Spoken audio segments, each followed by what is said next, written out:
नमस्कार, हम कुकी समुदाय के आज सिटीजन यहाँ पे हम प्रदर्शन करने आए हैं। हम सालों से महीनों से यहाँ पे प्रदर्शन करते आए हैं यहाँ पे, क्योंकि हम चाहते हैं कि केंद्र सरकार हम कुकी आदिवासी समुदाय की हमारे मांगे, हमारे भावनाओं को समझे। और 2 वर्ष हो चुकी है। हाल ही में प्रेसिडेंट्स रूल मणिपुर में लागू हुई थी, लेकिन परंतु यही काफ़ी नहीं है हमारे लिए।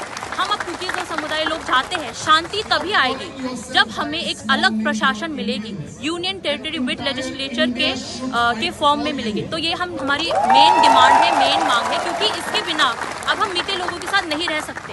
पिछले 2 साल ने हमें दिखा दिया है कि हमारे साथ जो अत्याचार हुआ है अब इतना गंभीर है कि हम बिल्कुल भी वापस वैली में, इम्फाल के घाटी में वापस नहीं जा सकते। तो यही है हमारी मेन डिमांड और हमारी मांग। We are separated. We are separated. We didn't go.